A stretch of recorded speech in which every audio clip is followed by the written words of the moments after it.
and say as much as you have, and then Okay. we'll be done. But Cool. when you guys think about succession planning for campus pastors? Mm-hmm. So thinking through like, all right, if Silas were to leave, who would fill in for Right. him, or if Jason were to go, Ben, and then even beyond that, future campuses, Right. right? Because of the vision of 20 campuses in 20 Totally. years.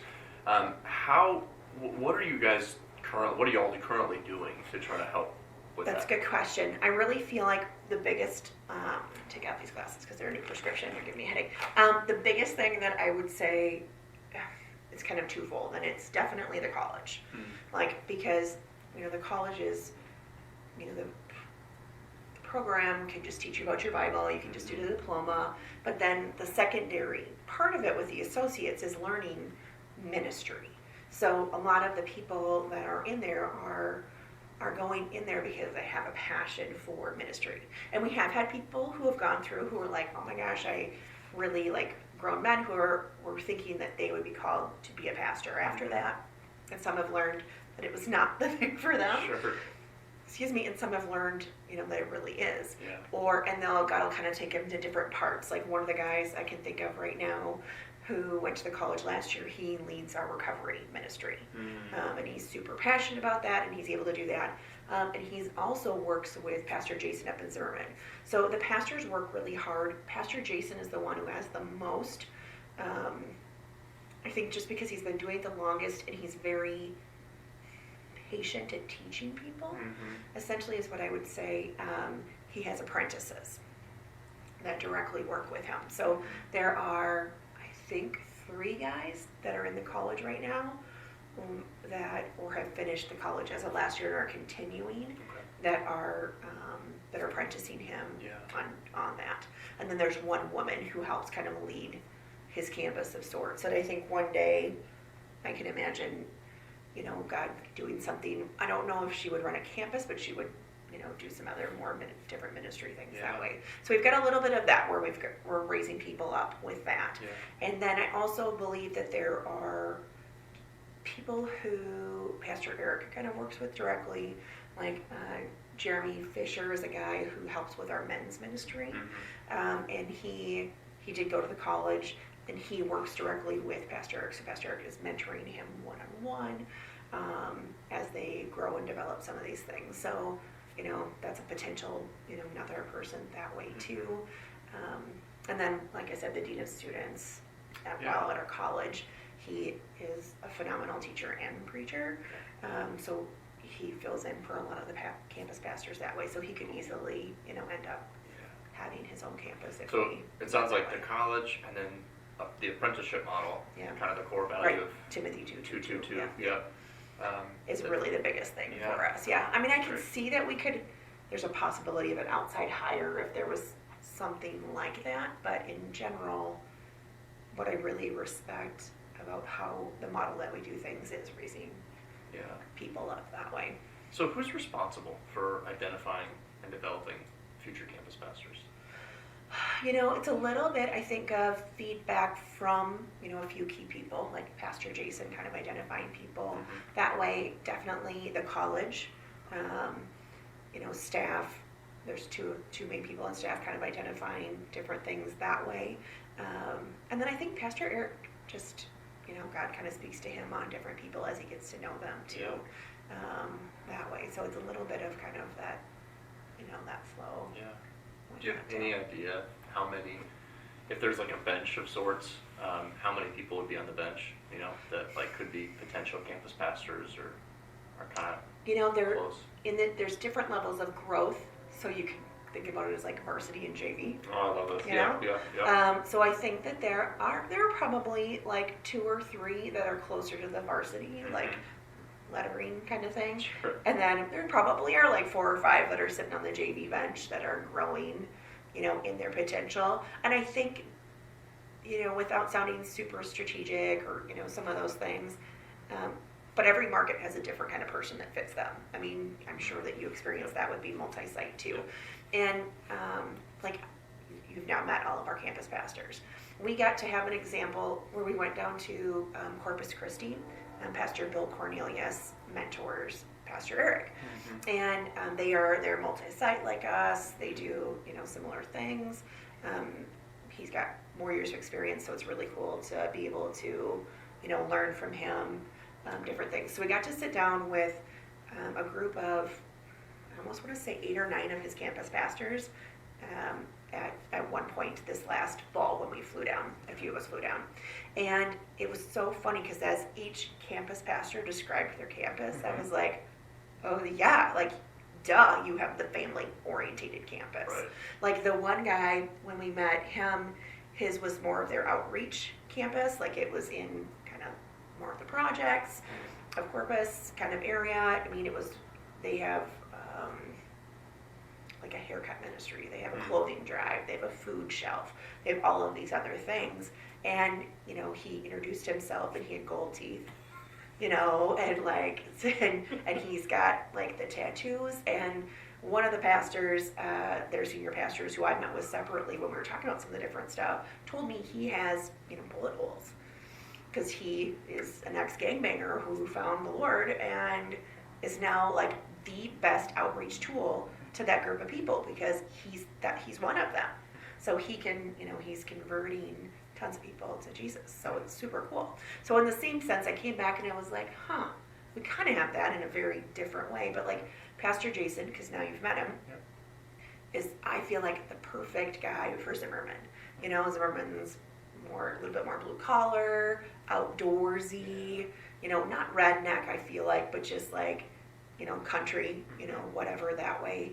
And so he fits perfect. Like he worked, those kinds of jobs before. He's super passionate to get like, guys that wear camo and whatever, like to be passionate about Jesus. Like it's crazy how many people of that orientation, and he and his wife are on the campus and they have kids, so it's family orientated too, and it fits that way. Versus like you met Pastor Ben, who's, I wouldn't call him totally hipster, but along, more of those lines. He and his wife Anna have a younger family, and they just attract a lot of like young families. Like that fits that demographic of St. Michael too, that way. And he just reaches that group of market, really well that way. So it's just been kind of interesting. And Pastor Silas has this really big heart, and the crowd that we seem to reach in St. Cloud right now are, a little bit more of harder socioeconomics, tough life stuff, whatever. And he and his wife just have this huge heart of compassion. That way they're a younger family too, so they reach a lot of families, so they mix kind of a good group that way. So it's really cool, that way. Yeah. And even like, if I would say, 7 or 8 years ago, whatever it is, when I started coming here, it was that, it was kind of an edgy pastor who said, certain things that you were like, oh, I kind of like this. So, so it's kind of a cool way of who reaches who, that way. So I think when I think about like that, back to the varsity or JV squad, it would be, where are we going next? Taking into consideration of like who is ready next. That way too. And Pastor Eric may have a totally different, and sometimes he'll be like, I think so-and-so, and I'm like, really?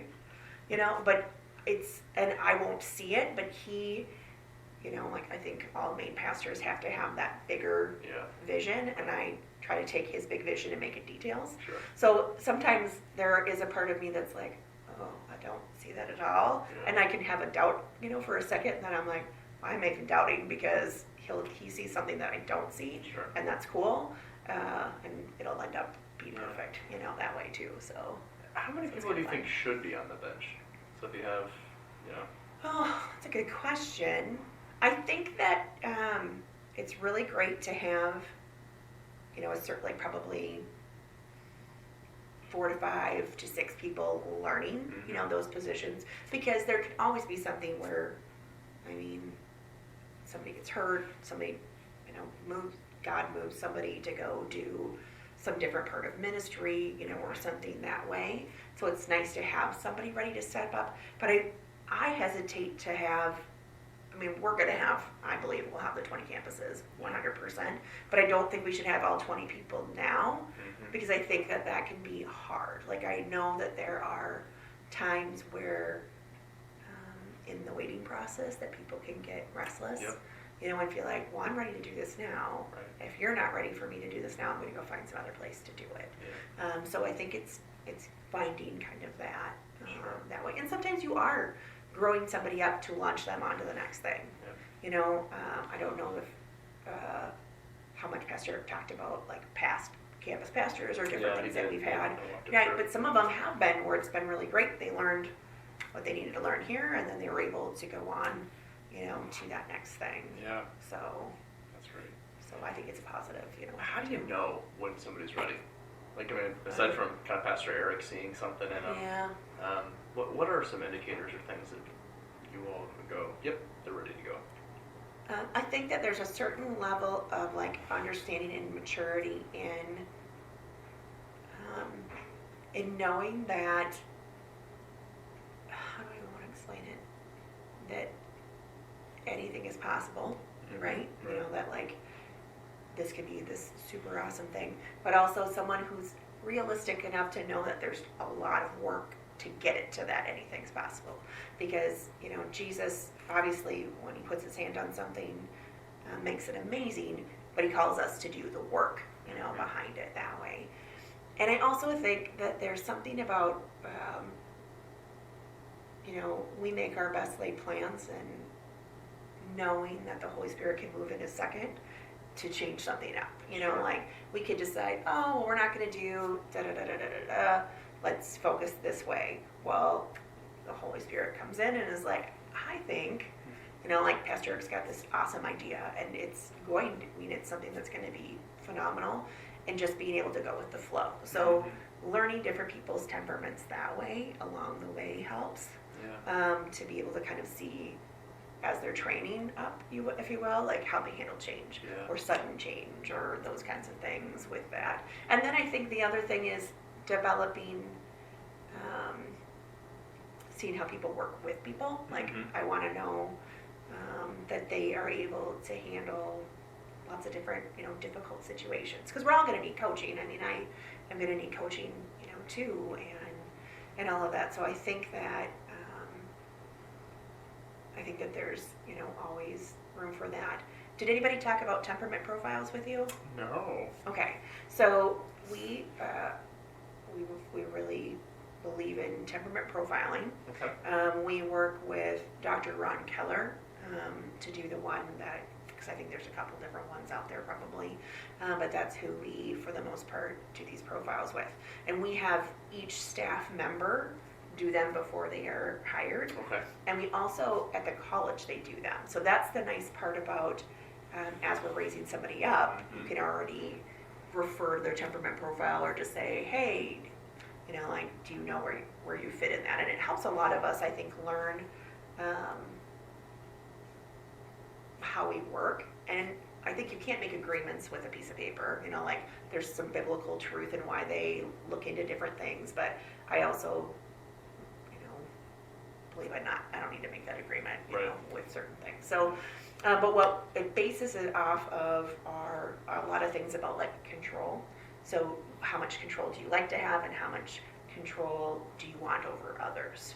So those are big signs, I think, for being a campus pastor of like, where are you in that mix? Because if you're a person who doesn't want a lot of control, I don't know that you're going to be the person that's the best for being a campus pastor. Right. Like, I don't want you to have a control 10, like Right. if 10's max, it'd be like, it's a little intense, Right. Whatever, that way. But if it's, in the middle there, like if you're a 0, I don't know that this part of ministry is for you. There's lots of other things, that can be for that, that way too. So there's some truth and wisdom. We will send people to have meetings with Dr. Keller. He comes in and teaches at the school, I think 3 or 4 times at the college. Oh, cool. To kind of teach people about their temperaments and understanding their wiring, that way. So that's kind of a fun part of how we determine some of that too. Oh, that's great. Yeah. So, do you have any role in kind of succession planning for the campus pastor? A little bit. I will tell you that I tend to do like the second interviews. Got it. So, so Pastor Eric, Pastor Kelly kind of have like, the best example would be, did Pastor Eric talk about Pastor Ruben? He did, yeah. Okay, and we yeah. had kind of spoken about him a little bit, Yeah. you know, as a campus pastor here and then the change. Yeah. So they had done the initial interview with him, and then I actually brought in Pastor Ted. Sometimes I'll bring in different people, Sure. you know, in the process, but Pastor Ted's our creative pastor, so, you know, music, creative arts, all those things that we do Yeah. that way, and I brought him in and we did the second interview that way, and then any kind of concerns, questions that I felt like raised in me, that I just went to my pastors and said, Yeah. okay, here's what I'm thinking. But ultimately, it's that part is their, you know, decision. Yeah. You know, I support where they feel led that way. My role with the campus pastors in general is obviously, you know, Pastor Eric is their leader, but a lot of times he has me work with them directly on lots of different things on, okay, this is how you need to do this, or how are you doing this, what needs to be done, especially here in Elk River. Pastor Ruben and I worked a lot together in a lot of different ways, and some of the correction things Sure. were more for me to handle in Yeah. general. Well, kind of for any of the campus pastors, more of the correction things are for me so that he's able to pastor them, Yeah. lead them, you know, Yeah. in that way too. So sometimes I have the job that's harder, you know, for a lot of people, you know, that way, that it's not the glamorous thing to have to be the one that's Yeah. correcting, you know, and doing that. But God gave me gifts to be able to do what I need to do, and I work with that. Yeah. Yeah. So I'd love to get some of your perspective on how the church has handled replacing campus pastors. Okay. So like when somebody had stepped out or was asked to step out, Right, you know, right. just kind of how the process went in terms of like how do you think about, how do you handle that in terms of Right, Yeah. definitely, that's really fair. I would tell you that, like, Pastor Bruce happened right before I came on staff, but I've been around long enough that way. So he had been the Princeton campus and then came here. I'm guessing Pastor Eric mentioned him. Oh, yeah. Yeah. So I knew kind of that transition from coming in just a little bit after it, that I think that position, they just ended up taking all of his stuff and putting it on other people. I think because they just were figuring out, like, do we need to hire another person for the things that he does, or can we distribute it amongst other people? Got it. Okay. So I think that worked in a temporary thing, but I think it ended up burning some people out too. So that was kind of a lesson of, like, okay, so maybe we can only distribute things, you know, so much that way, that it can't be that you double everyone's job to take on, you know, a role like that. So I think that was a lesson that was kind of learned in hindsight too. But because he wasn't leading a specific campus anymore, it was a little bit different. Yeah. Pastor John was the executive pastor, and so when he stepped out to go take over his church in Indiana is when I came on. Okay. So they took two positions and created a new one. So their executive assistant and executive pastor were both moving out of state at that time, and so they did a lot of praying. I sat down and interviewed quite a few times that way before taking on, you know, this, to make sure that it was the right thing that God was calling me to as well, and then decided to create the director of operations versus having the executive pastor and this assistant. So it's kind of a mishmash of all those different things that way. And then Pastor Ruben has been pretty much the only other one that I've had the experience with that way. When he got hired, we were super excited and positive about, you know, like it, but like we kind of talked about when we were walking around, it's hard when it's a new role of people wanting, you know, to kind of have Pastor Eric and that. And I think Pastor Ruben, this is something I'm noting for the next time that we hire, you know, like especially for this campus versus, you know, whatever, that he was leading so many teams. And in his mind, he thought it was going to be more glamorous, is what he told me. He thought it was going to be like more shaking hands, more like, oh, let me pray with you, versus leading teams in ministry and kind of understanding all of that. He had been at one of our smaller campuses, and he had done the college and those things, and he had led kids ministry, Okay. but he hadn't done that next step. Got it. So I feel like he kind of went from JV to go time Yeah. with maybe not that in between step of really understanding the big picture. So I think there was some rough goings. He and I had to have a lot of conversations of correction and positive correction. Like, it's not like heavy-handed. It's like, okay, so let's learn from, this. Like, the biggest example I can say is we had a summer baptism, and it was the first one. He was kind of leading with some other, campus pastors helping, and I said, okay, you guys have told me you're doing all of this. Here's your checklist, whatever. And then I just showed up, and there were a lot of things that just were kind of not detailed. And I said, okay, so let's talk about, here's what was great. So we started with that. Yay, we had 25 people give their life to Jesus through baptism. Amazing. But here are the things that need to be corrected because we're doing another summer baptism, and we need to grow from and learn from, and how are we going to change this? What can we do to make this, that way? And all three of the campus pastors that were in charge of that sat in, and he had the hardest time with the correction. Everybody else was like, okay, cool, yeah, you're right, we should have whatever, let's think about that. And he was like, well, I feel like you're only focusing on the negative. And so there were just a lot of things that way where I think now in learning those things, I know I want to ask different questions in my interview. Sure. And like, how can you handle the different change and different things? Right. And, that way. And we ended up, after he left, so then figuring out what do you do, we decided, Pastor Kelly and Pastor Eric really had this phenomenal idea, and we decided to find a person who was going to lead all of those volunteer teams and have it not be a pastoral role, but a volunteer mentorship leadership role. Cool. So just one person who's handling all of those things in a different way. And we had a gal who had apprenticed and led a lot of those teams already, so we prayed about it, interviewed, and went with her, that way.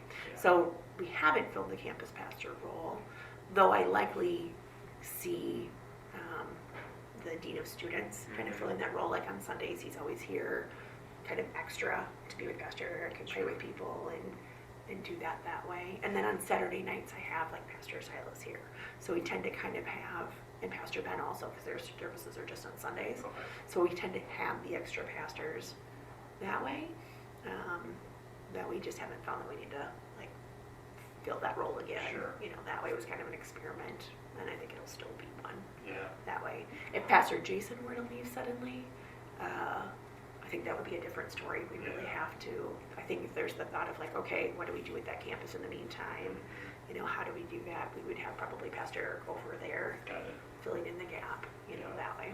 And is that because Jason's just been at Zimmerman for so long? Right. Really well connected there? Yeah, really well connected with that way. I guess another example I just thought of too, we did have some transition. We had the big Lake campus, and just felt like, Pastor probably talked about it, but felt like it wasn't growing. Yeah, it was stuck.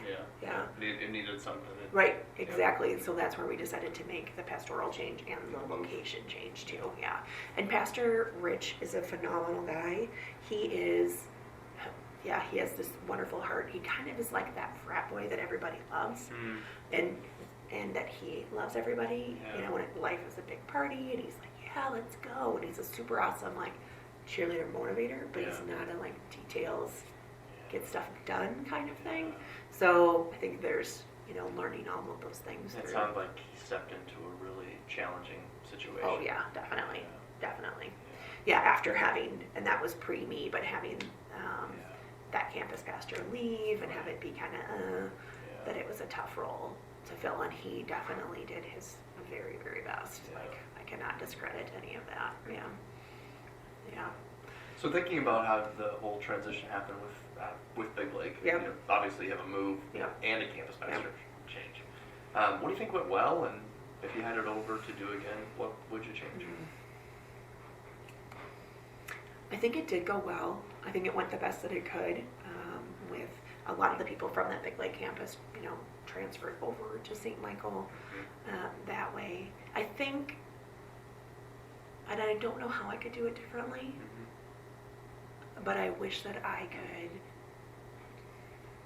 put more padding around that pastor's heart, around Pastor Rich that way, because I know him on a friendship level. I lead our Haiti ministry, mission trips, and he and his wife have come down to Haiti with me. Like, I've just been friends with them for a very long time, and I know that he wept a lot, feeling like he failed and didn't succeed, and those kinds of things. So I think I don't know how to do that differently. I'm really working on praying on, like, how do you help, and I've kind of gone to some different mentors too, but how do you help people transition off of staff in general, like any position, so that they feel like that they want to be part of the body still.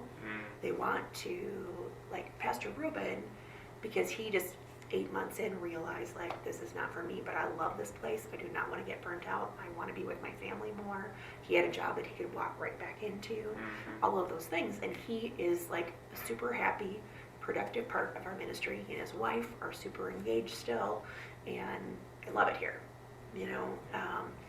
But we have, you know, when we, like, Pastor Rich and his wife attended for a while, and they've kind of struggled with, you know, being here and having it, their hearts still hurt when they come in the door, you know, those kinds of things. So they went to a different campus, and they kind of transitioned with the St. Michael campus for a while, but not leading it and not seeing their people is harder that way.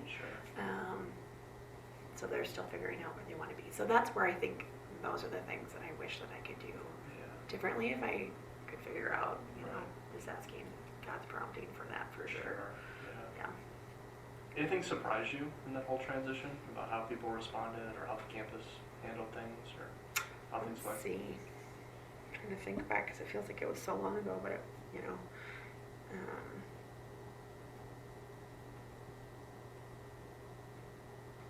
I feel like there were a lot more people that kind of rallied for it when we were still trying to figure out the location. So when there was a spot in Monticello that we were looking at versus St. Michael, and it just, doors kept kind of being shut, you know, that way. And so I think a lot of people were like, oh, I'm really, really behind this, but only if you put it here. If you put it here, like 10 miles further this way, then I'm only so-so. And we had advertised it of like, you know, like, come join this launch team. And then it could be in one of these 3 areas. So we didn't say it would only be, you know, in Monticello or it would only be St. Michael. But because we made it such a broad area, I think that they just were like, oh, well, that's closer to me. And then there are still people who it surprised me. Like, there's a family I can think of, actually I can think of a couple, that live in St. Michael, but are like, no, I just want to attend here.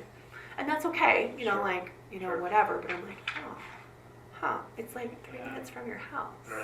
But they, you know, and they're not people who are volunteers at this campus, but they just like this campus better.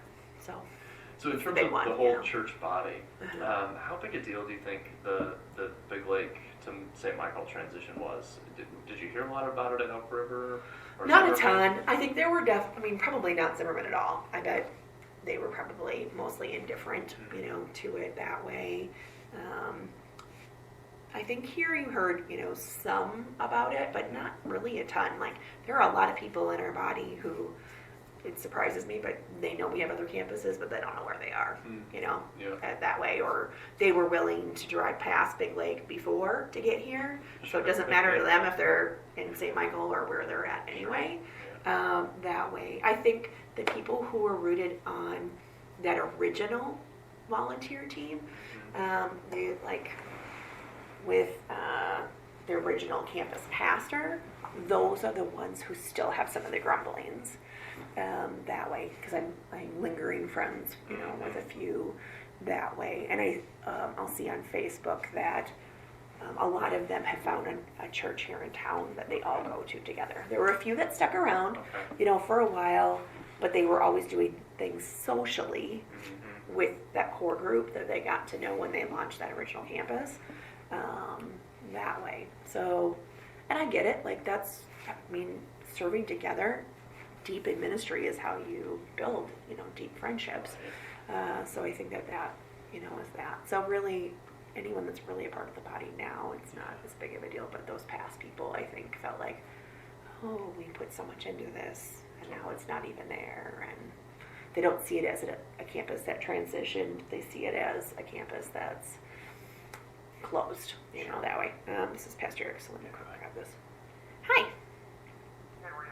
I'm upstairs meeting, being interviewed. Yep, I'll be right there. Okay. And actually, that's all I had. Oh, Unless, yay! unless Perfect you had timing. something else. No, My that's final perfect. question was, what didn't I ask you that I should have? So. No, I think that's it. All right. Yeah.